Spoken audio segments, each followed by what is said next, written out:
Sun always shine here in Drogheda, and here we have the CUPRA Boland, and specifically we've got the e-boost version here today, which is their hot hatch. What they're saying is their little electric hot hatch. This has already been on the channel a couple of times. If you're interested in all things CUPRA, make sure you head over to the playlist. I'll put it over on my screen. But if you're looking at seeing what trim levels, what are the prices, make sure you head over to Nevo.ie, Ireland's only dedicated electric vehicle platform, so you can book your test drives with all the different CUPRAs, but also compare them against other things in the market. And as we know, this is based on the same platform as the Volkswagen ID3 and others. So based on price and whatever you want, you can compare them all over there on Nevo.ie. But getting into the actual CUPRA Boland that I have here today, a couple of different extras on this, like the metallic paint, the bigger alloy wheels, but we'll run through that. But stylistically on the road, if you didn't know the ID3, it definitely can stand on its own, but a lot of people prefer the styling of the CUPRA Boland. And so we've got some nice sculpts on the front. You've got some nice different design elements in underneath the likes of the headlights. You've got that CUPRA, hasn't got the new headlights that we've seen on the other CUPRAs. Then underneath, then you've got this more textured finish, and you've got this very much CUPRA brand copper that you've got. Large icon, the CUPRA spelling in underneath, some fins and also some aero cushions that allow the air to go over these 20-inch wheels, which aren't going to be the most efficient. They comes as standard on the e-boost with the 19-inch wheels, but I do really like the look of these 20-inch wheels. Down along the side then you have a slightly smaller wing mirror than they do on the other ID models. You've got the 360 camera that is retractable. I'm not sure if you've noticed this, but the ID models, the ID3 and the CUPRA Boland, have this real weird angle when they are parked up. But that's what they do. You've got a nice side skirt all the way along with a small bit of design detailing underneath here. Normal Volkswagen ID panels, gloss black B-pillar, large quarter panel at the A-pillar. This one has the pano sunroof, doesn't open, but it does also have a blind on it. And then you've got this decal, it's actually not decal, it's an actual old panel itself. So unlike the ID3, it's a separate actual insert that you cannot change, whereas on some ID3 models, you can remove that off that. You have the spoiler at the back, the shark fin aerial. Oh yeah. The front is very much CUPRA, the back is very much CUPRA. Like I've said in my other videos, the middle bit is very much ID3. You won't get mistaken for that. But let's have a look around the back. Up at the top, at the back, you have your shark fin aerial, a gloss black or body colour, I think gloss black. You've got that large spoiler that goes in right in, high level brake light, your wiper, which is good to see, coast to coast. You've got that CUPRA badging with the copper element and that carbon fibre. And to open the boot, it's the actual CUPRA badge that you flip open. 385 litres if I'm not mistaken. Great size, width, depth. So yeah, practical boot is what I'd say about it. You've got your tie-off points. It's a 40-60 split with a ski hatch, LED lights and some coat hooks and a 12 volt and some areas to where you can actually tie off points as well. And in underneath then you've got some nice stylistic styling, some nice aero styling in underneath with that rear spoiler, rear splitter and some real angles going on. Nice at the back of the CUPRA Boland. I've always liked the design. A lot of people do like design. I haven't met anybody yet that prefers the ID3 over the Boland. If that's you, leave a note in the comments. Big drive at the moment on the channel to get to 15,000 subscribers by the end of 2023. If you haven't already subscribed, please do so. Let's have a look on the inside of the CUPRA Boland. Inside the CUPRA Boland, and it is very ID3, but you're getting that kind of a lift up in premium elements of it. You've got that nice leather with that copper stitch steering wheel, touch haptic sensitive steering wheel buttons, but you have some CUPRA, and that's where the e-boost comes in. You've got your drive modes on one side, but you also have your CUPRA driving profile on the other side. It's kind of like a 4-spoke steering wheel. Behind that then you have on the left hand side your lights and indicators, on the right hand side you've got your wipers. You've got that binnacle, that driver's binnacle that sits on top of the steering column that is reach and rake, so it moves in and out, up and down. And on the right hand side then, like the ID models, nearly all of them except for the newer ones, that has that mode selector, reverse, neutral, drive and park on the side of that screen. So over on the right you've got your lighting control, which is all a touch panel. You've got your front poor weather, your rear fog light, your mode, your max, and demisting front and rear as well. Some nice copper element design going down through it. You've got this kind of like a fabric, it's like leather with that brown / copper stitching in it on some parts of the dash. Then you've got kind of a scale in front of the passenger, the silver element, some copper elements around the actual air vents, half glove box. You've got that sliding panel, and for a ground up EV it's interesting to see the actual center console there's no space in underneath there, which is kind of weird. Armrest moves forward and back, and then you have wireless and wired down here. Android Auto and Apple CarPlay are wireless. In the head unit you have a just your lights, etc. And then you have on this model a pano sunroof so great space inside the CUPRA Born. It's got this nice dynamic fabric, which is kind of like a suede with a bit of a copper highlight in it. They're single sport seats, which are really nice, and they're side bolstered, which is good as well. You've got some ambient lighting in at the back of the door, and on that door you've got that front rear split for the windows like in the ID3 and the ID4 and ID5s, etc. And a good chunky heavy door as well. The seat is set for me. I'm 188 centimeters, 6'2". In the back of the CUPRA Born, it is tinted windows, so it gets a bit dark back here. You've got that beautiful panoramic sunroof, so it's really nice. You've got some pockets in the back of the seats, small little see-through portal in the middle of it, 2 USB Type-Cs, nearly a flat floor, small little hump, 2 adults in the back of here comfortably. Knees are fairly much touching the seat, but I can fit in underneath. Got not a bad pocket in the door. You've got your electric windows down, you've got your grab handle and your coat hook, and then you also have a armrest with 2 cup holders in it, a small and a large, and some reading lights centrally up, and I think they are touch operated. They are. Isofix, 1 on the front and 2 in the rear. That's the interior of the CUPRA Born. Let's take it out for a drive, where really the e-boost should make a bit of a difference.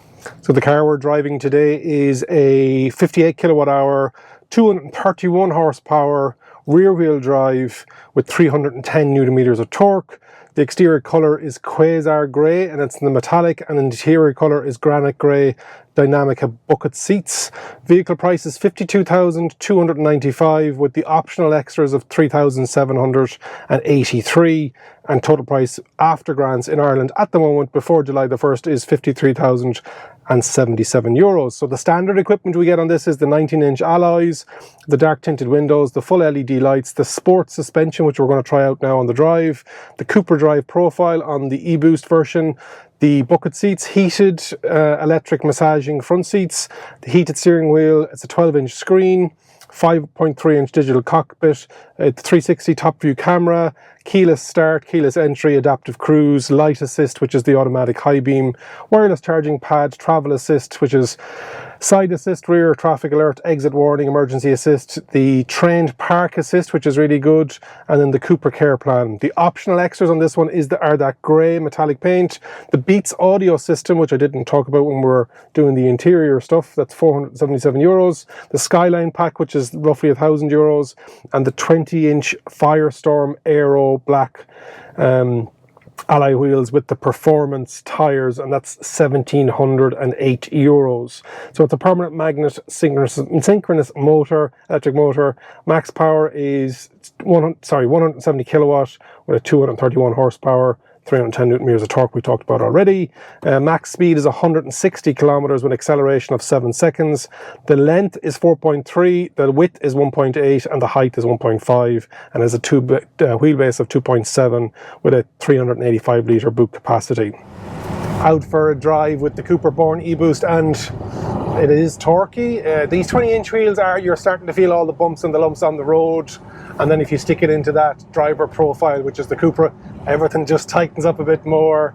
I have to be conscious of speed limits, etc. So let's try and get it out maybe on the motorway and see what it's like in that pickup. But yeah, a bit of road noise on rough surfaces from those tires, but otherwise it's nice. Driving visibility is good. Those wing mirrors are bit small for me. I prefer the larger ones in the VW group. Rear visibility is not bad, but if there was somebody sitting in the middle, you wouldn't be able to see out of anything. And then suspension is that sport suspension, so it is a small bit firmer, but it's not too firm for sure. That pickup is lovely. Steering wheel is a great size, and it's very easy to see the binnacle behind it, that driver cluster. This one does have blind spot on it, but some of the VW models, the blind spot warning light isn't in the actual mirror glass itself. It's a kind of a tinted amber indicator light on the inside of the windscreen of the rear view mirror, and sometimes it's just not visible enough, in my opinion. I think it needs to be brighter, or yeah, I think it just needs to be a bit brighter. It's very muted in this. It's very tinted. Seats are lovely, and I've always said that about the CUPRA seats. They are lovely bucket seats, in fairness to them. On a nice windy, bendy road here, it's perfect CUPRA born e-boost driving conditions. It is made for these type of roads, in fairness to it. The steering seems precise. Yeah, is it an electric hot hatch? It's the nearest thing we're going to get to it, in my opinion.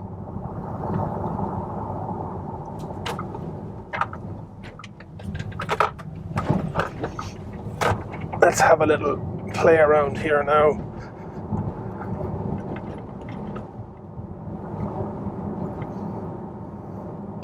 Yeah, it's gunning to go, in fairness to it. Nice. A bit more audio feedback would be great, just to know that it is something that you are accelerating. There is a whine off the electric motor, but there isn't a dynamic like some of the brands are putting into their cars.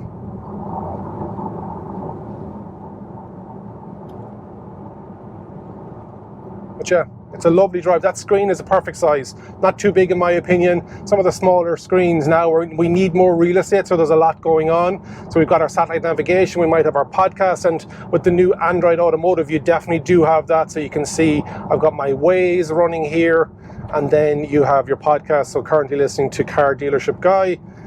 Connor at work recommended it and finding it very interesting. So if you're in that automotive space and you're looking for a podcast, that'd be one that I'd recommend, on the back of Connor recommending it to me. But yeah, let's try and get it on a bit more. Yeah, it's very nicely handling. And that's what the e-boost is all about. We've had 2 reviews of the Born already on the channel, and you're probably wondering, Derek, what's the difference with this one? But it is that sportier suspension, it is that CUPRA drive, and you're on the little steering wheel. Now, you still have drive modes. You've got individual, you've got range, comfort, performance, CUPRA. So you've got 2 separate. So let's bring it back to CUPRA. CUPRA. Yeah, lovely. We'll take it out on the motorway just for up and down at junctions, just so we can see what it's like. But yeah, very happy with it so far. Here on the M1 heading northbound, speed is at 92 kilometers an hour, and acceleration, yeah, no problem there. So it is, now you're going to chew through your battery like that. I've driven this from Dunleary to Newry. I was doing some filming with the Faster project today, and then back down to Drogheda, and I'm getting 18.7 kilowatt hours per 100 kilometers, and that was 100, 110 on the motorway, the M50 and the M1 all the way up to Newry, and then back down as well to Drogheda. So efficiency is not bad, but it is a smaller vehicle. It's not as heavy as the ID4, ID5, but yeah, it's nice having that little extra bit of a hot hatch in the electric sense. Is it like a traditional hot hatch? Probably not. It doesn't have that feel and sound. Hopefully you've enjoyed my look around the CUPRA Born e-boost. Make sure you've liked the video, subscribe, comment and share. And remember, if you think an EV is for you, leave it to me and I'll review. Thank you very much for watching.